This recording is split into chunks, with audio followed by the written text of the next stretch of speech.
কতদিন পর পর গাছ থেকে পাতা ভাঙতে হবে, কিভাবে আপনি লতির ফলনটা বৃদ্ধি করাতে পারেন, আর কেমন জমি থেকে চারা সংগ্রহ করতে পারেন, যাবতীয় সকল কিছুই থাকছে হাতের নাগালে আজকের ভিডিওতে। দেশ ও দেশের বাইরে থেকে যে বা যারা আমাদের আজকের ভিডিওটি দেখছেন সকলকে জানাই আন্তরিক শুভেচ্ছা ও অভিনন্দন। প্রিয় দর্শক, যে দেখতে পাচ্ছেন আমাদের লতি কচুর জমিতে মূলত সরাসরি মাঠ থেকে আপনাদেরকে দেখাবো আসলে ছোট সাইজের গাছ বা 4-5 মাস বয়সী গাছ থেকে আপনি কিভাবে বাড়তি ফলনটা পেতে পারেন, কিভাবে লতিগুলো মোটা করতে পারেন, সেটাই কিন্তু আজকের ভিডিওর মাধ্যমে আপনাদের সামনে তুলে ধরার চেষ্টা করবে। যে দেখতে পাচ্ছেন মূলত লতি কচু গাছের লতিগুলা মোটা হওয়ার ভিতরে 2-3টা কারণ থাকে। প্রধান কারণ হলো আপনার জমিটা কি পরিমাণ নরম আপনি রাখতে পারছেন সেটা। দ্বিতীয় কারণটা হলো গাছের গোড়া কেমন পরিষ্কার পরিচ্ছন্ন রাখতে পারছেন। এই যে দেখতেছেন আমাদের কিন্তু গাছের গোড়া প্রত্যেক সপ্তাহে আমরা এভাবে 3টা করে পাতা রাখছি। 5 মাস বয়সের আগ পর্যন্ত আমাদের প্রত্যেকটা গাছে 3টা করে পাতা থাকবে, আর এটাই মূলত রাখার নিয়ম। এই যে দেখতে পাচ্ছেন আমাদের গাছের এই যে বাড়তি যে পাতাগুলো 4 নাম্বার 5 নাম্বার পাতা, সেটা কিন্তু এভাবে ভেঙে দেওয়া হচ্ছে।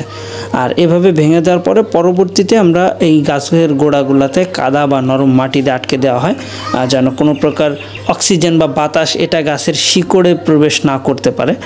তার জন্য কিন্তু আপনাকে এভাবে নরম কাদা বা মাটি দিয়ে গাছের গোড়া এভাবে পরিষ্কার করে আটকে দিতে হবে। তাহলে এখান থেকে যে লতিগুলো পাবেন সেগুলো কিন্তু মোটা মোটা লতি পাবেন। বেশ কয়েকদিন যাবৎ আমাদেরকে বিভিন্ন ভাই ভিডিও ক্লিপ পাঠাইছিল, আবার কয়েকজন ফোন কলের মাধ্যমেও জানাইছে যে ভাই লতিগুলা চিকন হচ্ছে বা লতিগুলা ছোট হচ্ছে, সেক্ষেত্রে করণীয় কি। তা এই যে দেখেন লতিগুলো মূলত বড় করার প্রধান উপায়টাই আপনার জমিটা যথাসম্ভব চেষ্টা করতে হবে নরম রাখার জন্য, আর গাছের গোড়াটা যেন অবশ্যই কাদামাটি দিয়ে আটকানো থাকে, কোনো প্রকার শিকড় যেন বের না হয়। এই যে দেখতে পাচ্ছেন একেবারে সরাসরি মাঠ থেকে আপনাদেরকে দেখানোর এটাই উদ্দেশ্য যে বর্তমান সময়ে অনেক তরুণ উদ্যোক্তা আছে বা নতুন উদ্যোক্তা আছে, খুব সহজভাবেই যেন এই চাষগুলা করতে পারে। প্রিয় দর্শক, এই যে দেখেন আমাদের প্রত্যেকটা গাছই। আর একটা বিষয় আপনাকে খেয়াল রাখতে হবে, গাছের সার বা কীটনাশক এগুলা কতদিন পর কিভাবে আপনি ব্যবহার করতেছেন।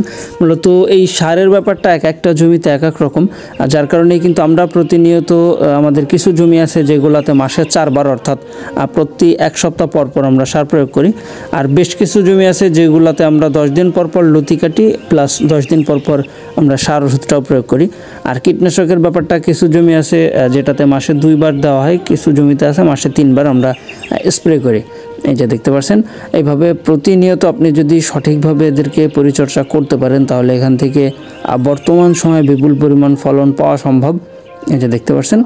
আর বর্তমান সময়ে অনেকে আছে যারা একেবারেই নতুনভাবে শুরু করতেছেন বা নতুন চারা কীভাবে সংগ্রহ করতে পারি এরকম একটা প্রশ্নের ভিতরে আছেন। আপনি চাইলেই কিন্তু আমাদের ভিডিও স্ক্রিনে দেওয়া নাম্বারে যোগাযোগের মাধ্যমে যাবতীয় চাষ পদ্ধতি, সার ওষুধ দেওয়ার নিয়ম, কীটনাশক বা কেমন জমিতে আপনার চাষটা ভালো হবে বা কেমন আপনার জমিটা চাষের জন্য উপযুক্ত হবে কিনা, যাবতীয় সকল ধরনের তথ্য বা পরামর্শটাই কিন্তু আপনি চাইলেই আমাদের কাছ থেকে পেতে পারেন এবং লতি কচু চাষ সহজভাবেই করতে পারেন। এই যে দেখতে পাচ্ছেন বর্তমানে অনেকে আছে বিভিন্ন ধরনের যারা ফসল বা বিভিন্ন ধরনের সবজি উৎপাদন করতেছিলেন, তারা এই সকল সবজি থেকে বা ফসল থেকে বের হয়ে নতুনভাবে নতুন কিছু করতে যাচ্ছেন। তা নিঃসন্দেহে চাইলেই কিন্তু এই যশোরের লতি কচুটা আপনি চাষ করতে পারেন। দেখতে পাচ্ছেন। আর আমরা চারাগুলা মূলত ডেলিভারি করতেছি মাত্র 2 টাকা পিসেই, যেটা সুন্দরবন কুরিয়ারের মাধ্যমে। প্রিয় দর্শক, সবাই ভালো থাকবেন। আল্লাহ হাফেজ।